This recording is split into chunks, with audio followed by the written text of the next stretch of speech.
is Emma Brushaver, Ariel Perry, Ellie Marsofsky, Megan Webb, and Peyton Rowe, and we're going to be talking about film and the First Amendment, specifically in regards to censorship. To start us off, we're going to talk about some relevant definitions that will help you understand the coming slides. First is censorship, which is the actual act of concealing content that's deemed offensive. Obscenity is in reference to sexual content that's deemed offensive. Film is the content of moving pictures. The MPAA is the Motion Picture Association, which established the movie rating guide. First Amendment is the protection of freedom of speech, religion, press, petition, all those wonderful things. And free speech is the actual ability to express your thoughts and opinions freely without constraint. Okay, so these are just important dates and just things that have happened throughout history that have got people talking about censorship and the controversy behind it, about what should be censored, what shouldn't, and when these things kind of happened. So in 1952 is when film first received its First Amendment rights in the United States. 1968, that's when the movie ratings were established that we use today. 1973 was a court case that ruled that obscenity was not a part of the First Amendment, so it was not freedom of expression, and so you should be able to censor that from a film. In 2010, there was a documentary called A Film Unfinished, which was about the Holocaust. It had raw footage from the Holocaust that showed a lot of graphic images, and they received a R rating. There's a lot of pushback from the film directors and the writers because people were hesitant to go watch it because of the rating that it had received, and so the writers were concerned that people would not get the full picture of the Holocaust and were being censored from seeing what actually happened, which is history, and so we should be able to see that. 2012, Bully was a documentary, which is also in the education field, which was more about bullying in high school and the effect that has on teenagers. It also received an R rating for language. There was pushback from the directors that kids and teenagers should be able to see the effects that bullying has in school. Just kind of the court cases that brought film and censorship ultimately to a halt in conversation, as film and the Mitchell Film Corporation v. Ohio in 1915 takes place about 30 years after film was entered into America's culture. This says that film should not be protected under the First Amendment, although it argues that it's a form of free expression and it violates interstate commerce laws. Ultimately, the Supreme Court ruled otherwise, and it would not be a part of the First Amendment, and banning across the United States would continue for the next 30 to 40 years.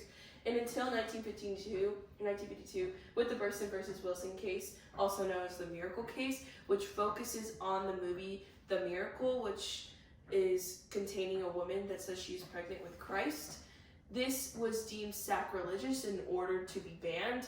Ultimately, the producer took it up to the Supreme Court, saying that this was a form of free expression and that it should not be banned, and although it should not be against the law, giving the film the First Amendment right as form of free speech, as we continue to see in the United States. So a big current event involving film censorship can be seen in the LGBT community representation, where young children's parents didn't think that it was appropriate for their kids' movies. And a few examples of this would be the movie Lightyear, the show Peppa Pig, and the movie Encanto. And then another example of a pushback is the Don't Say Gay bill, which opened up a door to expose corporate Disney's tendencies of censoring the LGBTQ community representation in their film production. So next we'll be talking about some issues in film and censorship. So in the early 20th century, government regulation was accepted and encouraged. However, due to the current First Amendment jurisprudence, it made it almost impossible for the government to control film content. However, they were able to restrict adult content from minors. So this self-regulation created a tendency to prioritize the system's well-being over that of the customers. So in conclusion, the sufficient cause for concern is the entertainment industry's unwavering adoption of the rating system. Continuing on with issues in film and censorship, this also has to do with the rating system that Megan just talked about. So this begins when the Hays Code was implemented in 1934. This lasted all the way up until 1968, whenever the Motion Picture Association of America rating system, which is the one that is implemented to this day, was put into place. And so the Hays Code was abolished because there are a lot of different loopholes and ins and outs that filmmakers were finding to just completely undergo the rating system, which received a lot of backlash, and therefore it was abolished. And so since the MPAA is not a government body, many contend even to this day that it provides biased ratings for financial gain.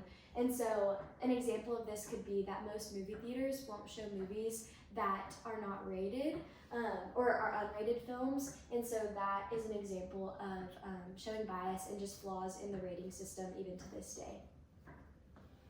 With our research surrounding film and censorship, as a team, we concluded that film should be considered part of the First Amendment, as it is a form of free expression in the form of entertainment and information through such films like documentaries. Although there should be some personal censorship, besides the government censorship surrounding minors, personal censorship in the way that we take precautions and what we see, and subscribers can use this on Netflix, such as the idea that they ask yes or no before harsh content.